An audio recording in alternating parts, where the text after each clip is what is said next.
We ready to go? Yeah, where's Justice, Joe? What's going on here? It's late again. Okay, I'm done. I'm just gonna do this without him. Okay. Ready? Hey guys, I am Joe Allen. This is What's this video about exactly, Joe? What's going on here? I can't really remember. Please, just let me do this intro, and then we can get going. Okay, fine. Hey guys, I'm Joe Allen, and this is What's With the Limit. And this week we're... Oh my God. I'm here. Yeah, I'm here. Where were you? I was doing stuff. I told you to be here like 30 minutes ago. Yeah. Look, okay, you guys, listen. We need to get this video started. Okay? What? What we got to, I hate when you're late, and I hate when you talk in videos. Whatever. It's a huge pet peeve of mine. We gotta get this done. How is that a pet peeve? Oh my God. Please, guys. What are we doing this week? Character, no talkie. Justice, I just can't understand why developers do this sometimes. What do you mean, Joe? Okay, so, you know how in some games your character doesn't talk? Yeah, there's quite a few actually. But in those games, a lot of times they reference that their character's not talking, like Saints Row 1 and 2. Right. But in some other games, like Half-Life 1 and 2, your guy doesn't talk. Right. But they respond to him like he's talking. So basically what you're saying is, you don't like it when the characters refer to you as if you are talking back to them. Yes, and you're not. I know You're they right, have that that is whole weird. immersive thing, where it's like, you know, if the character's not talking, so it's you, it could be your voice. But I think, for story purposes, it just does not fit. But what about games like Skyrim, Joe? Dude, they talk in Skyrim. No, they don't. The shots. Yeah. Joe, Fist Throw Daw does not count as a shout. It totally counts. It doesn't count as talking. It does. It does not. It does. No, it doesn't. Gordon, good to see you. Invisible boundaries. This can be very annoying at times. It can be, but it can be really clever as well. Okay, some games have awesome, like, little funny kind of Easter eggs for invisible boundaries. But overall, you get some really lazy ones. Yeah, especially like on racing games where you can obviously tell the track. Yeah. But it looks like you should be able to go the opposite way, but you just hit a wall. That can be very annoying. And it's usually invisible. Yeah. If it's like really lazy, it's invisible, but you can still see stuff beyond it. You know, it's just like, oh, you made all that, but I can't get to it? Yeah. What's the point of that? I mean, I can understand the point of them not having enough time to do that, Yeah. but cover up the wall. Yeah, make it so it actually is a wall instead of like, it's just something you can't get past. The one creative, though, thing that we've seen with this And very creative, very fun. I wouldn't mind if most games did this. is MX versus ATV. I don't remember if it was Unleashed or whatever, but if you went past a certain point, It bounced you, launched you. it cannon shot you. That's what it That did. was amazing. So it wasn't apologetic about, okay, this is where the game ends, but it just gave you something fun and just like, yeah, you can't go there. Yeah, very clever, very fun. But overall, we really don't like Yeah, boundaries. huge pet peeve. Not fun. Stamina! Oh man, you know, every gamer knows this. Wait, Joe, I'm out of stamina. Just a second, I'm recharging. Okay, let's give him a moment, guys. Just catch his breath. Okay, I'm good. Good go. It's so annoying in video games when you're just running, and then you drop and you're like,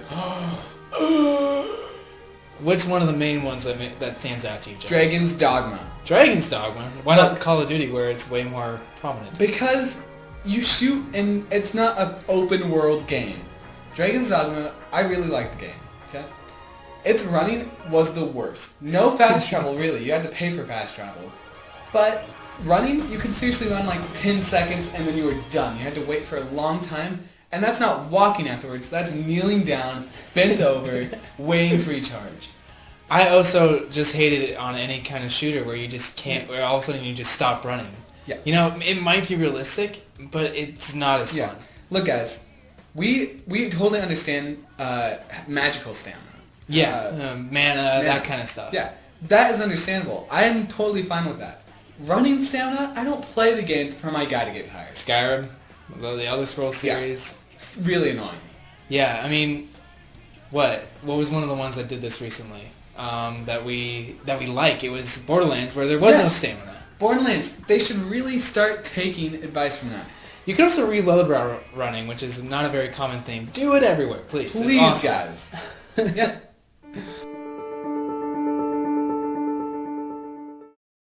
Protecting the innocent. Wait, what? Justice? Now, we can be honest. This bugs me a lot more than it bugs you. I'm confused. Okay, think about this. You're playing some Call of Duty, right? Right? It can get pretty crazy and hardcore. Oh, yes, it can. Yeah. So, there's a lot of missions where you're on the street where there's innocents running all over the place. I guess so. You're unloading a clip of 100 bullets into some bad guys. And one of them accidentally hits a citizen, and you die. Or you have to restart. Yeah. That is bad. Okay. I do not play games to have a guilty conscience about accidentally killing someone. It's like, oh no, Yeah. killed you. And it's not just Call of Duty. It happens in Assassin's Creed when you if you assassinate Yeah, an they innocent. actually penalize you by hurting you. Yeah. And some of us have died from it a couple times just when you got super angry. And then there's other games where you have to protect the innocent, and if they die from a bad guy, you lose! Like protecting missions, escort missions. Yes! I don't want to be a protector of the peace when I play video games. I mean, I guess I can see where you're coming from. It's not my biggest pet peeve. I can see why you dislike it. But what about, I guess, you're at the mercy of AI. Yeah, because if you think about it, you're playing a legendary run on a game, Yeah. and you accidentally kill someone and you have to go all the way back to your last checkpoint. Ooh. That is infuriating. And that's why it's our number 2. Biggest pet peeve! I think you need help. Was no message. This is a message.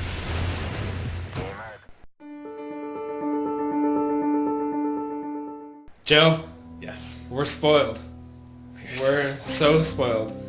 The last couple years in gaming have brought us some wonderful, wonderful performance by voice actors. Oh, some of the greats. Nolan North, Kevin Conroy, just to name a very few. There's amazing one, Troy Baker.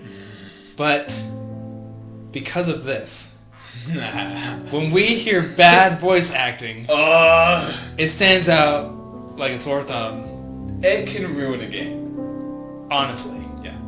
Some of the ones that stand out for me, Dragon Age 2. Hey, I like Dragon Age 2. It's a fine game, but when compared to Mass Effect, the voice acting in Mass Effect, Yeah. I just want you to, okay, in Dragon Age 2 you start as a character named Hawk, Hey, the girl Hawk was awesome. but the guy Hawk, if you want to know what I'm saying, play with this guy through the game. Good God, you want to murder yourself because the voice is just horrible. But some of the side characters were pretty Some good. of the side characters okay, But when a main character's voice is awful, that's horrible. ruins the game. Now there's some kind of not big games out there like Blades of Time. Terrible voice acting. What's some other big ones that stand out to you, John? What? Bad voice acting. Okay, but nothing great. Another one that stands out to me, bad voice acting, probably an old one, Brute Force. Oh, almost all the old games you can. Someone's gonna get mad at me for this, but Duke Nukem. But It can it's be funny. just standing up to like Games Bioshock Infinite, Mass Effect series. God, the Mass Effect series. even Assassin's Creed. Oh, and Last of Us. Last of Us was one of the top. I mean, some of the best performances in voice acting. So it just is. We can't handle it anymore. We've been spoiled. We've been spoiled, and bad voice acting is a huge pet peeve of ours. It can't be just us. But I will use the sphere now. Sitting and waiting is not my style. Hey guys, thanks for watching. I hope you enjoyed this video. Yep, there are pet peeves. Yep, really ticks me off on some of them, but yeah, we had pretty fun doing this one. It was a little challenging to get it down to just top 5. It was very hard. It was very hard. Please leave a comment and tell us your top 5. We would love to hear them. You know, like and subscribe. Yeah, you know it by now. And yeah, enjoy your guys' day. Love it.